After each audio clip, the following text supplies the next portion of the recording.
Chapter 13 statistics, सांख्यिकी चल रही है हमारे। 13वां चैप्टर सांख्यिकी चल रही है और इसकी दो एक्सरसाइज हमने कल खत्म करा दी। 13.1, 13.1 और 13.2 दोनों ही खत्म करा दी।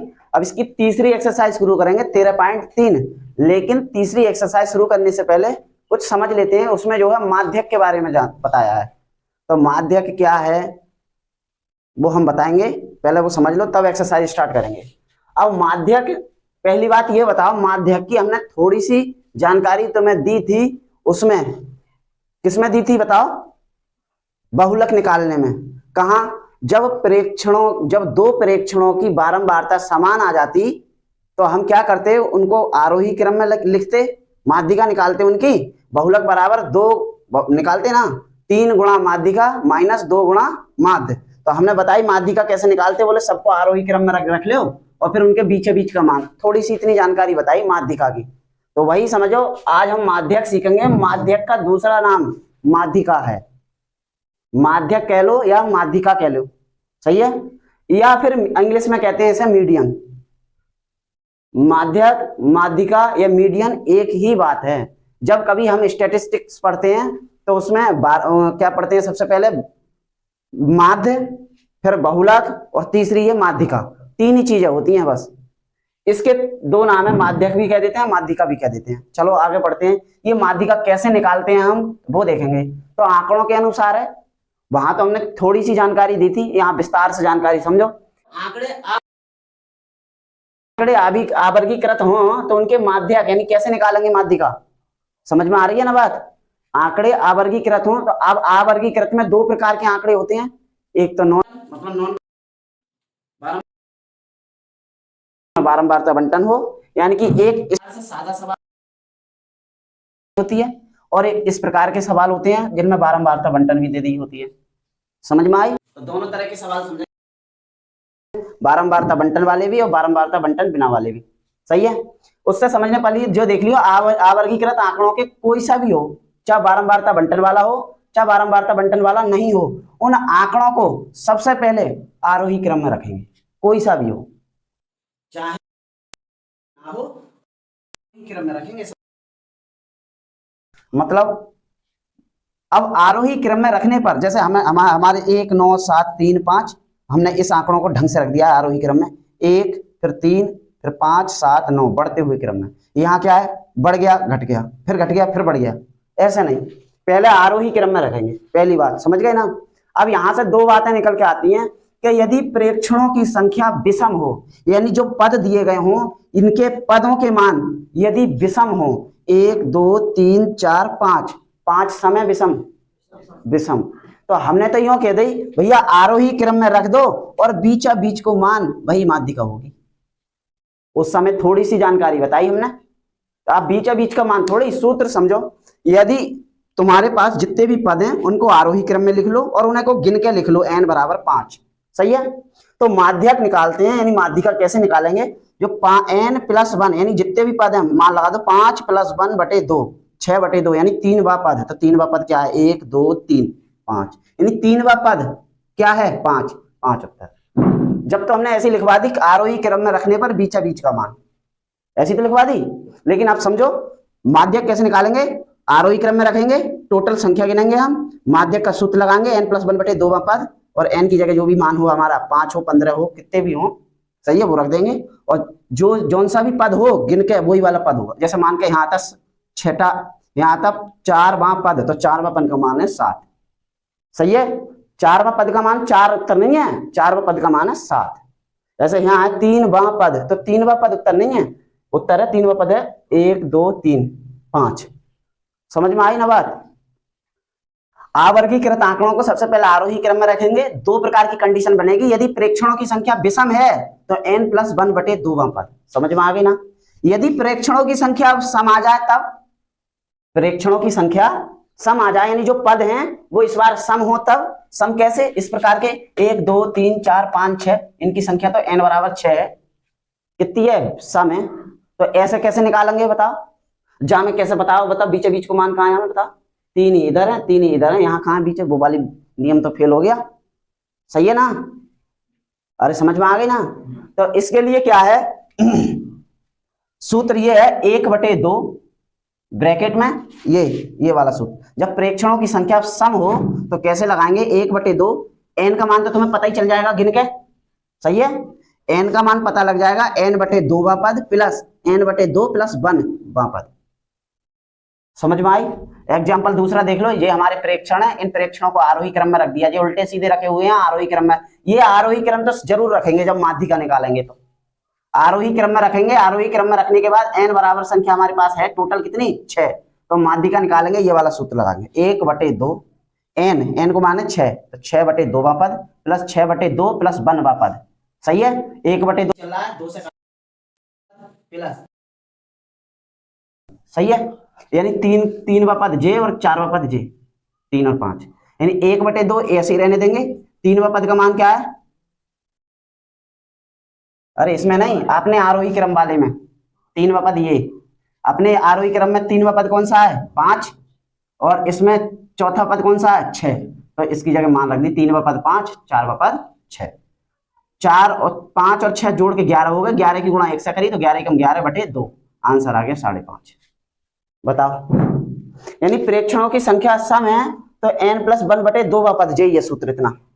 लेकिन प्रेक्षणों की संख्या विषम है, वो विषम है तो ये सूत्र, यदि सम है तो ये वाला सूत्र है। दोनों प्रकार से निकाल लोगे ना, बताओ बोलो।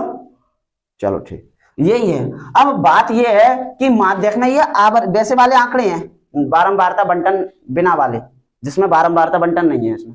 यदि आंकड़े इस प्रकार के आ जाए क्या कि कोई विद्यार्थी है, 4 विद्यार्थी हैं, 4 विद्यार्थी मतलब विद्यार्थी तो काफी हैं, कितने हैं 8 और 6 14, 14 और 20 34 और 4 38 विद्यार्थी हैं। 38 विद्यार्थियों के नंबर हैं, 20 नंबर 6 विद्यार्थियों के आए हैं, 29 8 के आए हैं, 25 नंबर 20 के आए हैं, 28 नंबर 4 विद्यार्थियों के आए हैं। इस प्रकार से आंकड़े दिए हो तब तो माध्यक कैसे निकालेंगे। माध्यक तो हमें सब प्रकार का निकालना आना चाहिए ना, बात ये है ना, सही है ना। तो इस प्रकार के सवालों में कैसे क्या करा हमने, सबसे पहली बात तो यही कि आंकड़ों के माध्यक निकालने के लिए आंकड़ों को आरोही क्रम में रखेंगे। तो आरोही क्रम में ये क्या है 20 29, फिर घट गए 25, फिर 28। ये जो प्राप्तांक आए हैं ना ढंग से रख लो, 20 वाले कितने हैं, फिर 20 के बाद 25 वाले लिखो, 25 वाले कितने हैं 20, फिर 25 के बाद 28 वाले 4, 28 वाले 4, फिर 29 वाले 8, 29 वाले 8। इन जो प्राप्तांक है इसको हम किस में रखेंगे, आरोही क्रम में। अब समझ में आ गई ना, आरोही क्रम में रखेंगे। अब आरोही क्रम में रखेंगे तो ये जो है ये विद्यार्थियों की संख्या, ये टोटल तो 38 है, हमने गिनी अभी। अब ये बताओ यही तो n है, बोलो, जिसको हम fi कहते थे, ये तो इसमें n है। टोटल संख्या कितनी है विद्यार्थियों की 38, तो हम तो अब इसी से n कहेंगे। ये सम है या विषम है, सम, तो ये वाला सूत्र लगाएंगे कि ये वाला लगाएंगे, नीचे वाला। समझ में आ गया ना। अगर टेबल कोई सी भी हो, टेबल कैसी भी हो, यहां देखेंगे हम सम है तो सम वाला सूत्र लगाएंगे, विषम है तो विषम वाला सूत्र लगाएंगे, सही है। तो हमारे पास कैसी है सम, तो सम निकालने के लिए सम वाला सूत्र लगाएंगे, माध्यिका बराबर 1/2 n/2 पद प्लस n/2 प्लस 1 पद। n का मान है 38, तो 38/2 पद प्लस 38/2 प्लस 1 पद। ये 38 के आधे हो गए 19 पद, ये 19 और 1 जे 20 पद। समझ में आ गई ना, बोलो इतना समझ में आ रही है। अब सबसे बड़ी बात आई 1/2, 19वां पद 25 कहाँ है 19वां पद, इसमें तो पता चल रही यार 5, तीसरा पद 1 2 3, इसमें तो पता चल रही 5 30, चौथा पद क्या है 6 1 2 3 4, इसमें कैसे पता चल रही है कि 19वां पद 25 है। सबसे बड़ी समस्या इसमें यही है, बाकी कोई नई बात ना है। आरोही क्रम में रखने पर आरोही क्रम में रख दिया, सूत्र लगा दिया, सूत्र लगा दिया। 19वां पद हमने यहाँ 25 लगाया है, वो कहां से आया है, ये सीखने वाली बात है, समझ गए। चलो सीखते हैं। मैं एक इसको यहीं तक रहने देंगे, बाद में समझेंगे जी 3 लाइन है, सही है। पहले यहां समझ लो, एक डाटा दे रहा हूं, इसको इसमें संचयी बारंबारता समझने की जरूरत है तुम्हें। क्या संचयी बारंबारता क्या होती है, संचयी बारंबारता, जैसे मैंने आंकड़े दिए तुम्हें 1 2 3 2 3 1 2 3, इस प्रकार के आंकड़े हैं। अब इसको हम वर्गीकृत कर लें। अब ये बताओ हमें, चलो ऐसे लिख देना, 1 कितनी बार है 2 बार, सही है। 2 कितनी बार है 3 बार, 3 कितनी बार है 3 बार, सही है। और कोई संख्या है? 1 2 3 4 5 6 7 8, 3 और 3 6 और 8, सही है। ये टोटल संख्या 8 हो गई है। अब 1 की बारंबारता कितनी है? 2। 2 की बारंबारता कितनी है? 3। 3 की बारंबारता कितनी है? तो ये संचयी बारंबारता क्या है? बारंबारता तो समझ में आ गई, संचयी बारंबारता क्या है? संचयी बारंबारता का मतलब है संचय होना, इकट्ठा होना। जैसे 1 की बारंबारता तो 1 है, ठीक, 2 है, सही है, लेकिन 2 की बारंबारता कितनी है? 3। अब हम कहें 2 की बारंबारता तो 3 है, लेकिन 2 की संचयी बारंबारता कितनी होगी? तो 3 नहीं होगी। 2 की संचयी बारंबारता होगी, संचयी बारंबारता होगी 5। 3 + 2 5। कैसे होगी भैया? जिसकी भी बारंबारता पूछे वो तो डायरेक्ट उत्तर है, लेकिन अगर संचयी बारंबारता पूछे तो उससे छोटे जितने भी होते हैं मान, उन सब की बारंबारता जोड़ के बताते हैं। 3 तो खुद की है, 2 ये, 5। जैसे मैंने पूछा 3 की बारंबारता 3 और 3 की संचयी बारंबारता, तो संचयी बारंबारता हो जाएगी 3 6 और 2 8। समझ में आई ना बात है? कुछ आए ना समझ में? संचयी बारंबारता क्या हो जाती है? संचयी बारंबारता जिसकी भी पूछे उससे छोटे जितने भी पद हैं, छोटे बड़े नहीं, छोटे, उन सब की बारंबारता को जोड़ के बता देते हैं, संचयी बारंबारता कहते हैं उसे। समझ में आई ना बात? बोलो, आप बताओ हमें, ये संचयी बारंबारता क्या बताती है? जहां जिसकी के उससे छोटे सभी पद कितने हैं। समझ में आई? अब यहां समझ लो हमें कि 19वां पद कैसे पता लगेगी। सही है? तो पहली बात है, इसमें एक बात और समझ लो, यही वर्गीकृत एक आंकड़े कितनी बार जगह था? 2 था, 2 3 बार था, 3 5 3 बार था, इस प्रकार से है। अब मैं इसमें तुमसे ये वाला मान भूल जाइए, ये वाला थोड़ी देर के लिए। इसमें मैं तुमसे पूछूं इस वाली टेबल में कि भाई ये बताओ तुम लोग हमें, इस वाली टेबल में चौथा पद कौन सा है? चौथा पद कौन सा है? तो तुम कहोगे जो 1 की बारंबारता 2 है, यानी 1 2 बार आया होगा। बोलो, 2 की बारंबारता 3 है, यानी कि ये 2 3 बार होगा सवाल में, आरोही क्रम में रखेंगे तो। और ये 3 की बारंबारता 3 है, इसका मतलब 3 ये होगा। तो चौथा पद यही तो होगा, 2। मैं पूछूं पांचवा, इसमें चौथा पद 2 है, तो पांचवा पद कौन सा होगा भैया? पांचवा पद कौन सा होगा? पांचवा पद भी क्या होगा? 2। दूसरा पद क्या? तीसरा पद क्या होगा?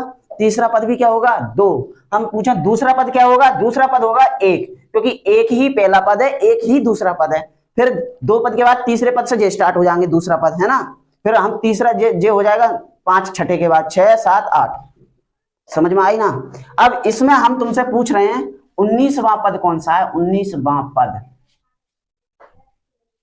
तो 19वां पद का मतलब है ये 20 नंबर 6 विद्यार्थियों के आए हैं, यानी 20 6 विद्यार्थी तो यही खत्म हो गए।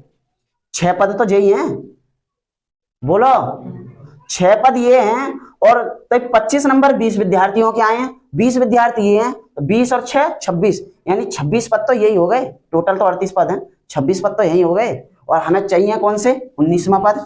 तो एक बात बताओ, जे छठा पद है, 6 पद तक है, जे 26 तक है, तो इसी में तो होंगे 19 और 20 और 21 और 18 17 16 सब होंगे ना, होंगे। तो इसी में 19वां पद है 25, और इसी में 20वां पद भी है 25। समझ में आई ना? बोलो, आ गई? चलो दोबारा देखते हैं। ये संचयी बारंबारता ये आगे के काम आएगी काम में, सही है, टेंशन मत लियो अभी। चलो 1/2 19वां पद। 19वां पद का मतलब है कि देखियो यहाँ 6वां पद 20वां पद 6 बार आया, यानी 20 6 बार आएंगे, 20 तो 6 बार आएंगे। उसके बाद में 25 25 20 बार आएंगे। तो इसका मतलब जो हमें 19वां पद जो मिल जाएगा ये 25 में ही तो होगा, कि 20 तो 6 पे खत्म हो जाएंगे। समझ रहे हो बात को ना? बोलो, तो इस वजह से हमने 19वां पद भी 25 हो गया हमारा, 20वां पद भी 25 हो गया। अगर ये बात समझ में ना आई तो इसकी बारंबारता निकालते हैं, संचयी बारंबारता की। अभी हमने तुम्हें बताया था, क्या बताया था, कि यदि यहाँ कोई संख्या होती है और यहाँ बारंबारता होती है, सही है, जैसे 1 आया था 2 बार, 2 आया था 3 बार, 3 आया था 3 बार, ऐसे ही था। बोलो, तो इसकी संचयी बारंबारता मैंने तुमने बताई, एक की संचयी बारंबारता तो 2 है, एक की संचयी बारंबारता कितनी होगी? 2। भाई इसके से छोटा कोई है ही ना, तो वही बारंबारता है, वही संचयी बारंबारता है।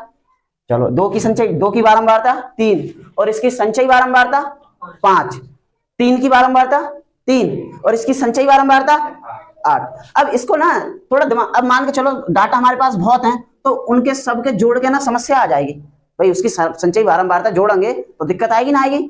उसके लिए एक अलग से कॉलम बना देते हैं संचयी बारंबारता का, जिस प्रकार हमने बनाया है। कैसे निकालते हैं, जो 2 की बारंबारता तो 2 ही होती है क्योंकि इससे छोटा कोई है नहीं, सही है। अब संचयी बारंबारता निकालने के लिए इसको इसमें जोड़ते रहते हैं, 2 और 3 5। अब ये आ गया, अब इसका अगला वाला इसमें जोड़ दो, 5 और 3 8। ऐसे ही चलता रहे। अगर और कोई भी होता तो 8 की और उसकी भी जोड़ देते तो यहाँ आ जाती, तो उसकी और उसकी जोड़ देते यहाँ आ जाती। संचयी बारंबारता निकालने के लिए ये तरीका है। जैसे इसकी निकालेंगे संचयी बारंबारता 6 की 6, 6 और 20 26, 26 और 4 30 और 30 और 8 38। बताओ समझ में आई ना, बताओ बोलो। संचयी बारंबारता भी निकाल लो करोगे, और जब संचयी बारंबारता निकाल लोगे तो 19वां पद कहां होगा, इस 26 में होगा, होगा नहीं होगा, इस 6 से ज्यादा होगा, 26 से पहले होगा। अगर होता 5वां पद तो इसमें होता है, 19वां पद तो इसमें होगा, 19वां और 20वां इसी में होगा, तो हमने 25 और 25 यहीं रख दिए। अब बताओ समझ में आई नहीं, तो 25 और प्लस 25, 19वां पद भी 25, 20वां पद भी 25, 25 25 को जोड़ लिए 50, 50 के आधे हो गए 25, आंसर आ गया, माध्यिका आ गई 25। बताओ समझ में आई। एक बार फास्ट रिवीजन करते हैं, दोबारा देखते हैं। माध्यिका को माध्यक भी कहते हैं, मीडियन भी कहते हैं। जब आंकड़े अवर्गीकृत हों और तो आंकड़े अवर्गीकृत हों तो सबसे पहले आरोही क्रम में तो रखेंगे ही रखेंगे, कैसे सवाल सही। उसके बाद जब प्रेक्षणों की संख्या विषम हो तो ये सूत्र लगाएंगे n+1/2 पद। यदि प्रेक्षणों की संख्या यानी पदों की संख्या विषम सम हो तो ये वाला सूत्र लगाएंगे, ये याद करने हैं, सही है। तीसरी बात, उदाहरण दिए हैं हमने, यदि इसमें विषम है तो देखो n+1/2 वाला सूत्र लगाया है और आंसर आ गया। यदि आंकड़े सम है तो इसमें क्या है, ये वाला सूत्र लगाया और जो है आंसर आ गया। तीसरी बात, यदि आंकड़े बंटन के रूप में है तो उसकी प्राप्तांक निकाल लेंगे, उसकी बारंबारता मतलब लिख लेंगे। कैसे लिखेंगे, आरोही क्रम में, क्योंकि इसमें 20 के बाद 29 है लेकिन हमने 20 के बाद 25 लिखा है। समझ में आ गया। ये आरोही क्रम में हम अपनी टेबल सजा लेंगे और अपनी आरोही क्रम में लिखने के बाद बारंबारता लिख लेंगे और इसकी संचयी बारंबारता निकाल लेते हैं। 6 की 6, 6 और 20 26, 26 और 4 30, 30 और 8 38। अब यहां जरूरत पड़ेगी क्योंकि आंकड़े n का मान विषम है तो सम वाला सूत्र लगाया तो यहाँ आया 19वां पद प्लस 20वां पद। तो इस संचयी बारंबारता बताएगी कि इसी में 19वां पद है, तो ये संचयी बारंबारता बताएगी इसी में 20वां पद है और इसी में 19वां पद है। 19वां और 20वां पद का मान 25 है, 25 25 लगा दिया, 50 हो गए, 50 के आधे 25, सही है, उतार लो। बाकी जो वर्गीकृत आंकड़े के माध्यक है वो हम तुम्हें कल ही बताएंगे। अब